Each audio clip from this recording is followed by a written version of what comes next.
জীবনে যদি মজার মজার খাবার খেতে পারি আর কিচ্ছু লাগে না। আমার তো খাওয়ার প্রতি এত বেশি fascination. Please like. Hello everyone, this is Fatema, welcome Fatema blog. সকাল সকাল উঠে আমি 2টা মরিচ গাছ লাগিয়েছিলাম, সো মরিচ গাছের মধ্যে পানি দিলাম, দিয়ে হলো এখানে দেখো 2 বুড়া বুড়ি দুষ্টামি করছে। এদের সাথে এই টাইমটা যে আমার কি সুন্দর যায় আর কি সুইট যায় মাশাল্লাহ। আর এই যারা বারবার ভাইটাকে পিটে দেয়, আর ভাইটা চান্স পাইলেই ধাক্কা দেয় বোনটাকে, ফালিয়ে দেয়। যাই হোক, এখানে হলো আমার বুলেট কফি চলে আসছে, যেটা হলো আমি সকালবেলা উঠে এভরিডে খাই। সো এটা খাইতেছিলাম। এর মাঝখানে হলো যারা ভাবছে কি জানি খেয়ে ফেলছি আমি, তারপরে তাকে দিলাম, সে একদম মুখটাকে ব্যাঙ্গিয়ে চলে গেল, সে খাবে না। এখানে হলো সায়ান হলো দেখো অনেক অনেক দুষ্টামি করতেছে, আর এত গরম কফি দিয়েছে আমি খেতে পারছিলাম না। আমি বললাম এত গরম কফি কেন দিয়েছো আমাকে। তারপর আমি চলে গেলাম রান্না করতে। আজকে অনেক কিছু রান্না হবে, তো এই রান্নাগুলো আমি সব রেডি হয়েছে, এখন আমি রান্না বসাবো। তো সবার ধারণা যে আমি রান্না করি না, তো আপনাদেরকে আমি দেখাই যে আমি রান্না করি। এভরিডে আমার রান্নাই করতে হয়, কারণ আমার রান্না ছাড়া আমার হাজব্যান্ড, আমার বাচ্চারা খেতে চায় না। ইভেন আমার হেল্পিং হ্যান্ড যারা আছে তারাও আমার রান্না ছাড়া খেতে চায় না। যাই হোক, এখানে সব রান্নাঘর ম্যাসাকার অবস্থা। তো রান্না করতে করতে আমার আবার আরও কিছু ড্রিঙ্ক থাকে, ওগুলো ফিনিশ করলাম। বিটরুট আর হলো তোমার 2টা ডিম সকালবেলা আমি এভরিডে খাই। তো এখানে কলিং বিল বাজার সাথে সাথে 3জন দৌড়ে চলে যাবে কে আসছে দেখার জন্য। তাদের এটা এভরিডে রুটিন, মানে কলিং বিল বাজলেই হলো তারা ভাবে পাপা আসছে, এরকম তাদের ভাবনা। কে যেই আসুক তাদের কলিং বিল খুলতে হবে। ওই যে বড় ভাই আছে, দেখো কিভাবে কলিং বিল খুলে, আল্লাহ জানে, আমার ভয় লাগে, ওটা কাচের, কোন দিন জানি ভেঙে যায়।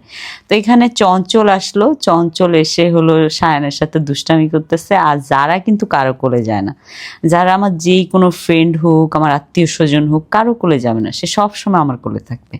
তো সে আমার কোলে ওইটা বসে আছে। আর হলো সায়ান হলো মিশুক, সায়ান সবার সাথে যাবে, সবার সাথে গল্প করবে। তবে যারার এই জিনিসটা খুবই ভালো, যে কারো কোলে যায় না, সে মেয়ে মানুষ একটু থাকাই ভালো। আমারও ভালো লাগে যে আমার মেয়ে হলো মানে কারো কোলে যায় না, সো আমার টেনশনও কম। তো এই যে এখানে বসে বসে চঞ্চলের সাথে দুষ্টামি করছে সায়ান, এত এত দুষ্টামি করছে মাশাল্লাহ।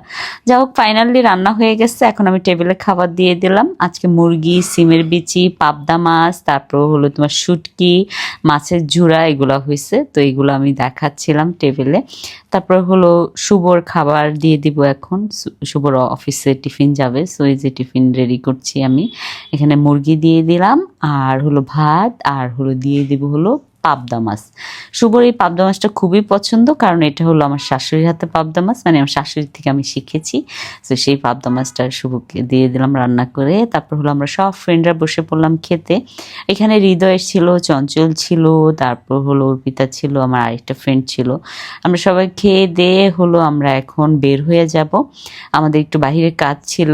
তো কাজ করে আমি বাসায় ব্যাক করলাম। বাসায় ব্যাক করে দেখি তারা বাপ ছেলে কিছু একটা করছে। এই যে দেখো, ছেলে হলো পিৎজা অর্ডার দিয়েছে, আর দেখো পিৎজা চলে আসছে। আর পিৎজাটা দেখতে না এত ইয়াম্মি, দেখো লুকটাই আমার পছন্দ হয়েছে। আমি মানে লিটারালি আমি অর্ধেক পিৎজা খেয়ে ফেলছি, জায়ান অর্ধেক খেয়েছি, এরকম ছিল। এত মজার ছিল, এখন আমার জিভে জল চলে আসতেছে পিৎজা দেখে। তো আমি জায়ানকে থ্যাংক ইউ বললাম যে জায়ান, তোমার পিৎজাটা অনেক মজার ছিল। খাওয়া শেষ না হইতে আরেকটা কলিং বিল বাজলো। আমি বললাম আরেকটা কলিং বিল বাজলো, ও আচ্ছা দেখে আরিফ আসছে। আমি আরিফের সাথে কথা বলতেছিলাম। আরিফ হলো, আরিফরে তো সবাই চিনে নেই, যে আমার পেজ মেনটেন করে আরিফ। সো আরিফের সাথে এখানে আমাদের কিছু কাজ ছিল, তো এই কাজগুলো এখন আরিফ অনেক সময় সকালে আসে, অনেক সময় রাতে আসে, এসে কাজগুলো করে দিয়ে যায়। এখন দেখে আরেকটা কলিং বিল বাজতো। আল্লাহ, আমার বাসায় আজকে শুধু কলিং বিলই বাজতেছে। এই দেখো, এক গাদা মিষ্টি আসছে। কে অর্ডার দিয়েছে? আমার হাজবেন্ড। তার হলো মানে রাত হইলেই তার মিষ্টি খেতে মন চায়, সো সে মিষ্টি অর্ডার দিয়েছে। তারপর হলো আমি মিষ্টি করলাম, রেডি করলাম, করে হলো তাকে দিলাম মিষ্টি খেতে।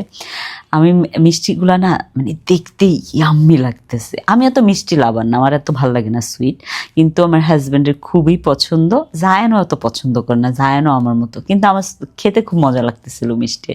তো অনেক মজা করে খাচ্ছিলাম মিষ্টিগুলা। আর একটা কথা কি, মানে আমি আমার হাজব্যান্ড আমার বাচ্চাদের সাথে খাবার খেতে খেতে না আমার অনেক ভালো লাগে। আমি সবসময় চেষ্টা করি ওদের সাথে খাবার খাওয়ার জন্য আর ওদের সাথে সারাক্ষণ থাকার জন্য। সো এই যে এই সব মিষ্টিগুলো আমার হাজব্যান্ড অর্ডার দিয়েছে আমাদের জন্য। তো থ্যাংক ইউ, আপনারা আমার ভিডিও দেখেন, আমাকে ভালোবাসা দেন। বাই বাই, আল্লাহ হাফেজ।